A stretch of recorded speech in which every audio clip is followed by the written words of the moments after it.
ડભોઈ શહેરમાં મુસ્લિમોના રબી ઉલ અવલ પહેલા ચાંદથી શરીને વિવિધ મસ્જિદોમાં મુસ્લિમ વિસ્તારના મહિલાઓમાં લાઇવ ડેકોરેશનની રોશની સાથે પૈગંબર સાહેબના જન્મદિવસ ઈદે મિલાદુન નબીની ઉજવણીના ભાગરૂપે ઠેર ઠેર મસ્જિદોમાં તકરીર વ્યાજનો કાર્યક્રમ યોજાતા રહ્યા છે। ત્યારે યુપીથી પધારેલા હજરત સૈયદ સલમાન અશરફી સાહેબ દ્વારા ડભોઈ શહેરની જુમ્મા મસ્જિદ ખાતે ગત રાત્રિના સમયે તકરીરના કાર્યક્રમમાં મોહમ્મદ પૈગંબર સાહેબ દરેક મનુષ્ય માટે કઈ રીતના જીવન જીવવું અંગે સંદેશો આપ્યો હતો, જેમાં હક અને ઇન્સાફની વાત કરવામાં આવી હતી। મોહમ્મદ પૈગંબર સાહેબ રહેમ દિલવાલા, શાંતિ અને પ્રેમના સંદેશો આપ્યો હતો।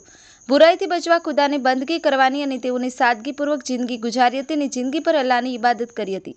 દુનિયામાં રહેતા તમામ માટે અને અલ્લાહને રાજી રાખવા માટે મુસલમાનોએ દુનિયા માટે નહીં પણ અલ્લાહને ખુશ કરવા નમાઝ પઢવી એ મુસલમાનોની પહેચાન છે।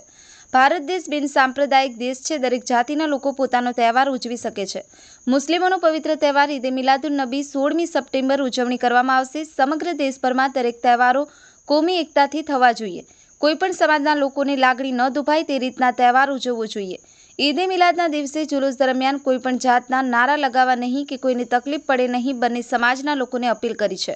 હળીમળીને તહેવાર ઉજવવો જોઈએ। જ્યારે કે જુમ્મા મસ્જિદના પેશ ઇમામ અનવર અશરફીએ જણાવ્યું હતું કે ભારત દેશમાં દરેક જાતિના લોકો પોતાનો તહેવાર કોમી એકતાથી ઉજવે, સમગ્ર દુનિયામાં ભારતનું નામ ઊંચું રહે તેવી દુઆ કરી હતી।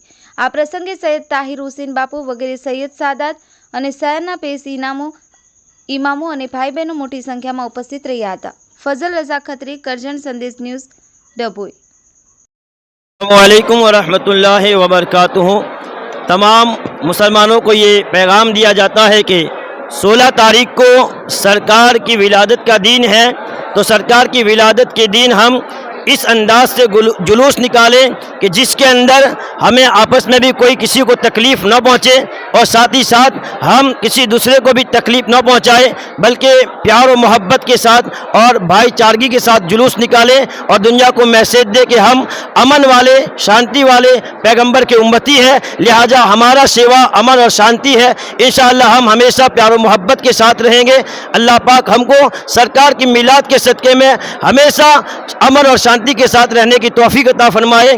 और ये 12 दिन तक डभोई की हर मस्जिद के अंदर सरकार की मिलाद के जश्न होते हैं, प्रोग्राम होते हैं, जिसमें सरकार की तारीख और सीरत पढ़ी जाती है। अल्लाह पाक हम सबको सरकार की सीरत पर अमल की तौफीक भी अता फरमाए। आज तारीख को एक बड़ा प्रोग्राम रखा गया जिसमें सलमान अशरफ अशरफी जिलानी का खिताब हुआ। अल्लाह पाक सलमान अशरफी ने जो हमें पैगाम दिया है उन पैगाम पर हम सबको अमल की तौफीक अता फरमाए। आमीन। अस्तगफिरुल्लाह रब्बी मिन कुल्लि ज़ंबि व अतूबु इलैह।